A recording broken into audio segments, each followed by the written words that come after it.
Hello everyone, रघुवर GK में आप सभी का स्वागत है। आज हम लोग इन्वायरमेंटल स्टडीज़ के 14वें पार्ट को देखेंगे। यह हमारा इन्वायरमेंटल स्टडीज़ का लास्ट पार्ट है। इसके बाद हम नेक्स्ट टॉपिक को शुरू करेंगे, तो आप वीडियो को अंत तक देखें और वीडियो पसंद आए तो चैनल को सब्सक्राइब जरूर करें ताकि आगे आने वाले क्लास का नोटिफिकेशन भी आपको मिलता रहे। तो चलिए आज का क्लास हम स्टार्ट करते हैं। हमारा पहला प्रश्न है, पाठ्य सहगामी कार्यकलापों का उद्देश्य है। पाठ्य सहगामी कार्यकलापों का क्या उद्देश्य होता है? ऑप्शन ए है बालकों में राष्ट्रीय एकता की भावना का विकास। तो यह बात सही है कि आपका बालकों में राष्ट्रीय एकता की भावना का विकास करना आपका पाठ्य सहगामी कार्यकलापों का उद्देश्य होता है। ऑप्शन बी है अवकाश के समय का सदुपयोग। तो यह भी आपका सही है। ऑप्शन सी है बालकों में नागरिकता की भावना का विकास। तो यह भी ऑप्शन हमारा सही है। तो हमारा सही उत्तर हो जाएगा ऑप्शन डी, उपरोक्त सभी। नेक्स्ट क्वेश्चन को देखते हैं। हमारा अगला प्रश्न है, शिक्षण की डैश उस विधि को कहते हैं जिसमें सामान्य से विशिष्ट अथवा सामान्य नियम से विशिष्ट उदाहरण की ओर बढ़ा जाता है। हमें वह नियम बताना है जिसमें आपका सामान्य से विशिष्ट या सामान्य नियम से विशिष्ट उदाहरण की ओर बढ़ा जाता है, उसे क्या कहते हैं? ऑप्शन ए है निगमन विधि, ऑप्शन बी है आगमन विधि, ऑप्शन सी है परियोजना विधि, ऑप्शन डी है इनमें से कोई नहीं। तो आपका सामान्य से विशिष्ट नियम की ओर बढ़ना आपका क्या कहलाता है? निगमन विधि कहलाता है। ऑप्शन ए हमारा सही उत्तर हो जाएगा कि सामान्य से विशिष्ट अथवा सामान्य नियम से विशिष्ट उदाहरण की ओर बढ़ना क्या कहलाता है?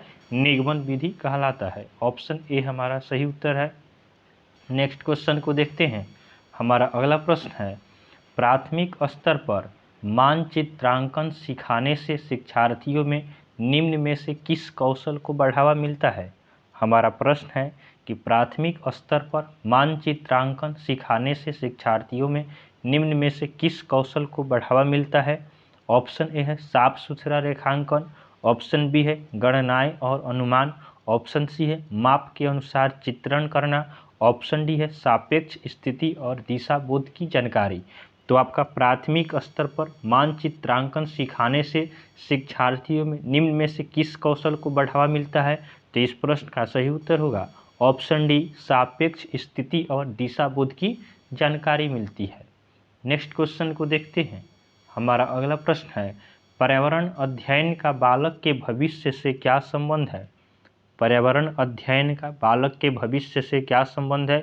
ऑप्शन ए है बालक भविष्य में एक व्यक्ति के रूप में अपने पर्यावरण में ही जीवन यापन करेगा, ऑप्शन बी है पर्यावरण के ज्ञान के बाद बालक भविष्य में इसका दोहन अच्छी तरह से कर पाएगा। तो यह गलत है।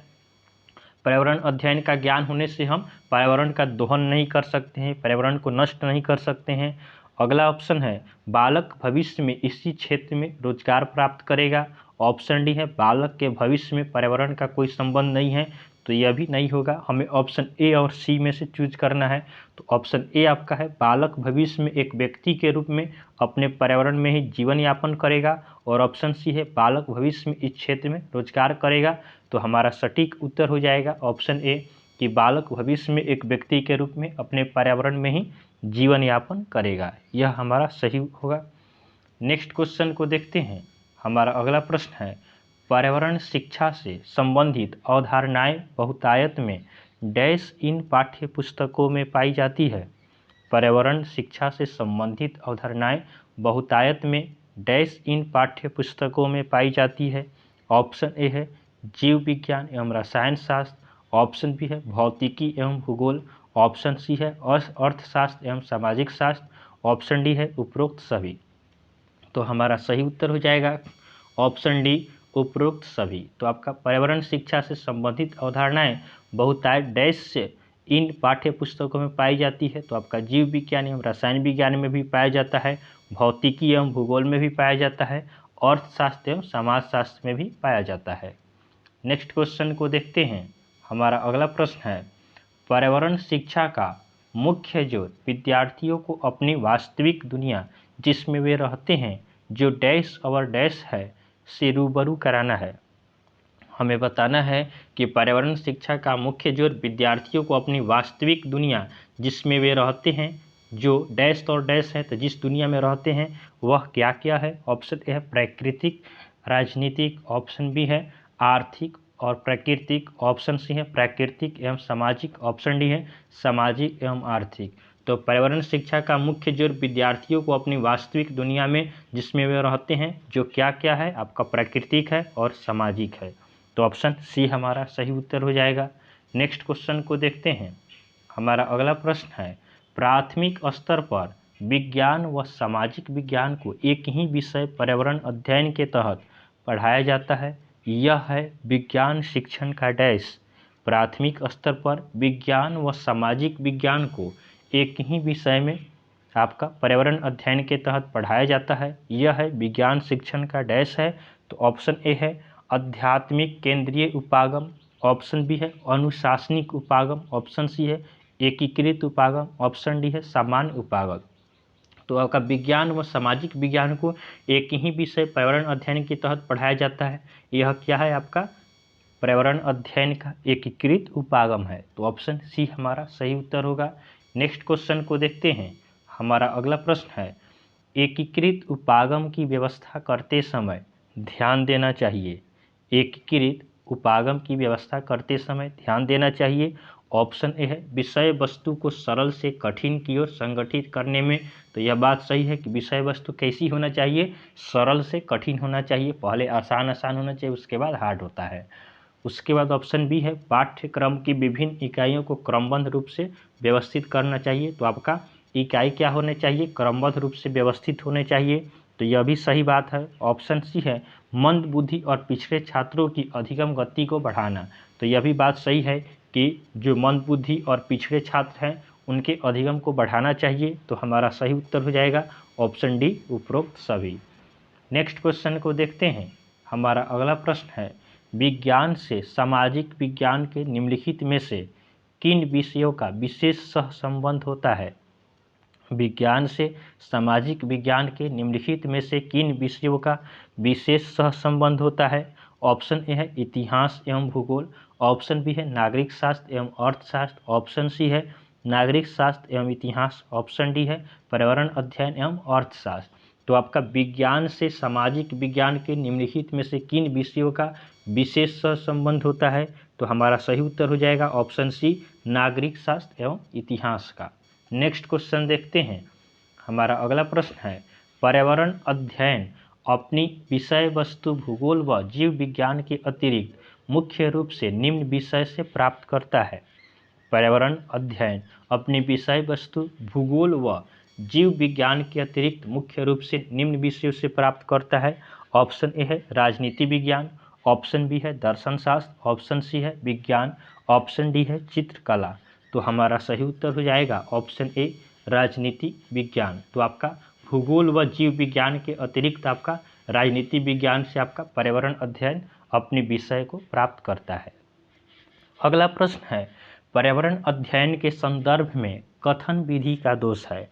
हमें बताना है कि पर्यावरण अध्ययन के संदर्भ में कथन विधि का दोष क्या है।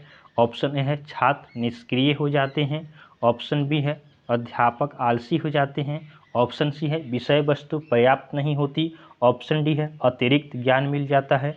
तो हमारा सही उत्तर होगा ऑप्शन ए छात्र निष्क्रिय हो जाते हैं। तो पर्यावरण अध्ययन के संदर्भ में कथन विधि का क्या दोष है। तो कथन विधि का दोष है कि छात्र क्या हो जाते हैं, निष्क्रिय हो जाते हैं। नेक्स्ट क्वेश्चन को देखते हैं। हमारा अगला प्रश्न है, समस्या विधि औपचारिक शिक्षण विधियों से भिन्न है क्योंकि इसमें समस्या विधि औपचारिक शिक्षण विधियों से भिन्न है क्योंकि इसमें ऑप्शन ए है विद्यार्थी का सक्रिय सहयोग तथा संलग्नता रहती है, ऑप्शन बी है विद्यार्थी का सक्रिय सहयोग तथा संलग्नता नहीं रहती है, ऑप्शन सी है विद्यार्थी को समस्याओं में उलझाकर रखा जाता है, ऑप्शन डी है इनमें से कोई नहीं। तो इसमें हमारा सही उत्तर हो जाएगा ऑप्शन ए विद्यार्थी का सक्रिय सहयोग तथा संलग्नता होता है आपका। तो समस्या विधि और औपचारिक शिक्षण विधियों से भिन्न है क्योंकि इसमें विद्यार्थी का सक्रिय सहयोग तथा संलग्नता रहती है। नेक्स्ट क्वेश्चन को देखते हैं। हमारा अगला प्रश्न है, डैश के अतिरिक्त निम्नलिखित पर्यावरण अध्ययन पढ़ाने की विधियाँ है। डैश के अतिरिक्त निम्नलिखित पर्यावरण अध्ययन पढ़ाने की विधियाँ है। तो ऑप्शन ए हमारा है सहयोगात्मक अधिगम, ऑप्शन बी है निर्देशित खोज, ऑप्शन सी है व्याख्यानों द्वारा स्पष्ट करने, ऑप्शन डी है समस्या समाधान। तो हमारा सही उत्तर हो जाएगा ऑप्शन सी व्याख्यानों द्वारा स्पष्ट करने। तो आपका पर्यावरण अध्ययन पढ़ाने की विधियाँ क्या है? तो व्याख्यानों द्वारा स्पष्ट करना अर्थात व्याख्या करके पढ़ाना। नेक्स्ट क्वेश्चन को देखते हैं। हमारा अगला प्रश्न है ईवीएस की पढ़ाई में कक्षा में प्रश्नोत्तर तकनीक का सबसे अच्छा उपयोग किसके लिए किया जा सकता है? ईवीएस की पढ़ाई में कक्षा में प्रश्नोत्तर तकनीक का सबसे अच्छा उपयोग किसके लिए किया जा सकता है? तो ऑप्शन ए है विद्यार्थियों का ध्यान आकर्षित करने के लिए, ऑप्शन बी है शिक्षार्थियों में सीखने की जिज्ञासा उत्पन्न करने के लिए, ऑप्शन सी है प्रयोगात्मक कौशल को बढ़ावा देने के लिए, ऑप्शन डी है कक्षा में अनुशासन बनाए रखने के लिए। तो आपका ईवीएस की पढ़ाई में कक्षा में प्रश्नोत्तर तकनीक का सबसे अच्छा उपयोग किसके लिए किया जा सकता है? तो हमारा सही उत्तर हो जाएगा ऑप्शन बी शिक्षार्थियों में सीखने की जिज्ञासा उत्पन्न करने के लिए। नेक्स्ट क्वेश्चन को देखते हैं। हमारा अगला प्रश्न है कक्षा 5 के शिक्षार्थियों में जिज्ञासा जागृत करने का निम्न में से सबसे प्रभावी तरीका है। कक्षा 5 के शिक्षार्थियों में जिज्ञासा जागृत करने का निम्न में से सबसे प्रभावी तरीका है। ऑप्शन ए है अधिक हस्तपरक अनुभव प्रदान करना, ऑप्शन बी है लिखित कार्य में उन्हें अधिक अभ्यास देना, ऑप्शन सी है अक्सर इकाई परीक्षणों का आयोजन करना, ऑप्शन डी है गहन जांच परख और कल्पना परक प्रश्न पूछना। तो हमारा सही उत्तर हो जाएगा ऑप्शन डी गहन जांच परक और कल्पना परक प्रश्न पूछना। तो कक्षा 5 के शिक्षार्थियों में जिज्ञासा जागृत करने का निम्न में से सबसे प्रभावी तरीका कौन सा है? तो गहन जांच परक और कल्पना परक प्रश्न पूछना। नेक्स्ट क्वेश्चन को देखते हैं। हमारा अगला प्रश्न है किस विधि में छात्र स्वयं ही उपकरण व्यवस्थित करते हैं, निरीक्षण करते हैं, प्रक्षेपण लेते हैं तथा विश्लेषण करते हैं? ऑप्शन ए व्याख्यान विधि, ऑप्शन बी है अवलोकन विधि, ऑप्शन सी है प्रयोगशाला विधि, ऑप्शन डी है प्रदर्शन विधि। तो हमारा सही उत्तर हो जाएगा ऑप्शन सी प्रयोगशाला विधि। तो आपका प्रयोगशाला विधि में छात्र स्वयं ही उपकरण व्यवस्थित करते हैं, निरीक्षण करते हैं, प्रक्षेपण लेते हैं तथा विश्लेषण करते हैं। नेक्स्ट क्वेश्चन को देखते हैं। हमारा अगला प्रश्न है निम्नलिखित में से बच्चे का आकलन करने का वह सर्वश्रेष्ठ तरीका कौन सा होगा जिसमें बच्चों का आकलन योजनाबद्ध तथा पारदर्शी होता है? ऑप्शन ए है गृह कार्य, ऑप्शन बी है योगात्मक कार्य, ऑप्शन सी है पोर्टफोलियो, ऑप्शन डी है आवधिक परीक्षाएं। तो हमारा सही उत्तर होगा ऑप्शन सी पोर्टफोलियो। तो निम्नलिखित में से बच्चे का आकलन करने का सर्वश्रेष्ठ तरीका कौन सा है जिसमें बच्चों का आकलन योजनाबद्ध तथा पारदर्शी होता है? तो आपका सबसे सटीक आपका होता है आकलन करने का तरीका पोर्टफोलियो। नेक्स्ट क्वेश्चन को देखते हैं। हमारा अगला प्रश्न है पर्यावरण अध्ययन के शिक्षण में मूल्यांकन हेतु प्रयोगात्मक परीक्षणों का महत्व है। पर्यावरण अध्ययन के शिक्षण में मूल्यांकन हेतु प्रयोगात्मक परीक्षणों का महत्व है। तो ऑप्शन ए है बच्चे के व्यवहारिक की जांच करना, तो यह बात सही है। ऑप्शन बी है बच्चे में सृजनात्मक का मूल्यांकन करना, तो यह भी बात सही है। ऑप्शन सी है बच्चे की रचनात्मक क्षमता की जांच करना, तो यह भी सही है। तो हमारा सही उत्तर हो जाएगा ऑप्शन डी उपरोक्त सभी। नेक्स्ट क्वेश्चन को देखते हैं। हमारा अगला प्रश्न है निम्नलिखित में से किस आकलन का पर्यावरण अध्ययन की कक्षा में विद्यार्थियों द्वारा आनंद लिया गया है? निम्नलिखित में से किस आकलन का पर्यावरण अध्ययन की कक्षा में विद्यार्थियों द्वारा आनंद लिया गया है? तो ऑप्शन ए हमारा है पेपर पेंसिल परीक्षण, ऑप्शन बी है मौखिक प्रश्न, ऑप्शन सी है पेपर पेंसिल परीक्षण की प्रतिपुष्टि, ऑप्शन डी है पोर्टफोलियो द्वारा आकलन। तो हमारा सही उत्तर होगा ऑप्शन बी मौखिक प्रश्न। तो आपका मौखिक प्रश्न आकलन में आपका पर्यावरण अध्ययन की कक्षा में विद्यार्थियों द्वारा आनंद लिया गया है। नेक्स्ट क्वेश्चन को देखते हैं। हमारा अगला प्रश्न है पर्यावरण अध्ययन में शिक्षक के द्वारा बच्चों को स्वयं के आकलन के लिए अवसर देना चाहिए। स्वतः आकलन है डैश। स्वतः आकलन कौन सा है? तो ऑप्शन ए हमारा है सीखने के लिए आकलन, ऑप्शन बी है CCE, ऑप्शन सी है सीखने के समान आकलन, ऑप्शन डी है सीखने का आकलन। तो आपका स्वतः आकलन कौन सा है? तो हमारा सही उत्तर हो जाएगा ऑप्शन सी सीखने के समान आकलन। यह आपका स्वतः आकलन होता है। नेक्स्ट क्वेश्चन को देखते हैं। हमारा अगला प्रश्न है प्राथमिक स्तर पर पर्यावरण अध्ययन में रचनात्मक अवकलन डैश को शामिल नहीं करता। प्राथमिक स्तर पर पर्यावरण अध्ययन में रचनात्मक अवकलन डैश को शामिल नहीं करता। ऑप्शन ए है शिक्षार्थियों की ग्रेडिंग और रैंकिंग, ऑप्शन बी है शिक्षार्थियों की अधिगम रिक्तियों की पहचान, ऑप्शन सी है शिक्षण में कमियों की पहचान, ऑप्शन डी है शिक्षार्थियों के सीखने को बढ़ाने। तो हमारा सही उत्तर होगा इस प्रश्न का ऑप्शन सी शिक्षण में कमियों की पहचान। तो आपका प्राथमिक स्तर पर पर्यावरण अध्ययन में रचनात्मक अवकलन डैश को शामिल नहीं करता, शिक्षण में कमियों की पहचान को शामिल नहीं करता है। नेक्स्ट क्वेश्चन को देखते हैं। हमारा अगला प्रश्न है सहयोगात्मक अधिगम में बड़े और अधिक दक्ष शिक्षार्थियों छोटे और कम दक्ष शिक्षार्थियों के अवकलन का सबसे उपयोगी विधि क्या है? तो इसमें पूछा जा रहा है कि सहयोगात्मक अधिगम में बड़े और अधिक दक्ष शिक्षार्थियों छोटे और कम दक्ष शिक्षार्थियों के आकलन की सबसे उपयोगी विधि क्या है? तो ऑप्शन ए हमारा है उच्च उपलब्धि अव स्वगरिमा, ऑप्शन बी है उच्च नैतिक विकास, ऑप्शन सी है गहन प्रतियोगिता, ऑप्शन डी है समूहों में द्वंद्व। तो हमारा सही उत्तर हो जाएगा ऑप्शन ए उच्च उपलब्धि और स्वगरिमा। यह आपका सहयोगात्मक अधिगम में बड़े और अधिक दक्ष शिक्षार्थियों छोटे और कम दक्ष शिक्षार्थियों के आकलन की सबसे उपयोगी विधि है। नेक्स्ट क्वेश्चन देखते हैं। हमारा अगला प्रश्न है अनुभव द्वारा व्यवहार में होने वाले परिवर्तन को डैश कहते हैं। अनुभव द्वारा व्यवहार में होने वाले परिवर्तन को क्या कहते हैं? ऑप्शन ए है सीखना, ऑप्शन बी है अधिगम, ऑप्शन सी है ए और बी दोनों, ऑप्शन डी है इनमें से कोई नहीं। तो अनुभव द्वारा व्यवहार में होने वाले परिवर्तन को आपका सीखना और अधिगम दोनों कहा जाता है। तो हमारा सही उत्तर हो जाएगा ऑप्शन सी ए और बी दोनों। नेक्स्ट क्वेश्चन को देखते हैं। हमारा अगला प्रश्न है व्यक्तिगत भिन्नताओं का सिद्धांत किन कारकों से प्रभावित होता है?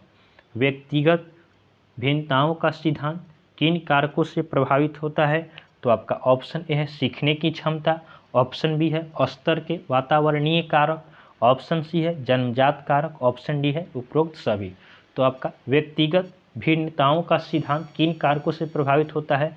तो सीखने की क्षमता से प्रभावित होता है, स्तर के वातावरणीय कारक से प्रभावित होता है, जन्मजात कारक से प्रभावित होता है। तो हमारा सही उत्तर हो जाएगा ऑप्शन डी उपरोक्त सभी।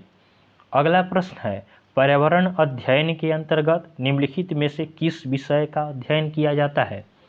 पर्यावरण अध्ययन के अंतर्गत निम्नलिखित में से किस विषय का अध्ययन किया जाता है? ऑप्शन ए है भूगोल, तो आपका इसके अंतर्गत भूगोल का अध्ययन किया जाता है, ऑप्शन बी है स्वास्थ्य एवं पोषण, तो इसका भी अध्ययन किया जाता है, ऑप्शन सी है जीव विज्ञान, तो जीव विज्ञान का भी अध्ययन पर्यावरण अध्ययन के अंतर्गत किया जाता है। तो हमारा सही उत्तर हो जाएगा ऑप्शन डी उपरोक्त सभी। तो इस तरह हमने पर्यावरण अध्ययन के आज लास्ट आपका टॉपिक को कंप्लीट किया है। यह हमारा चौथा पार्ट था। इस तरह हमने इन्वायरमेंटल स्टडीज़ के सभी क्वेश्चंस को पढ़ लिया है जो आपके एग्जाम के दृष्टिकोण से काफ़ी इंपॉर्टेंट है। तो आपको वीडियो पसंद आया हो तो आप वीडियो को लाइक करें, चैनल को सब्सक्राइब करें तथा अपने फ्रेंड के साथ इसे ज़रूर शेयर करें। तो चलिए आज के लिए हम इतना ही रखते हैं, फिर आपके साथ एक नए वीडियो के साथ आपसे कल मिलेंगे। तब तक के लिए धन्यवाद।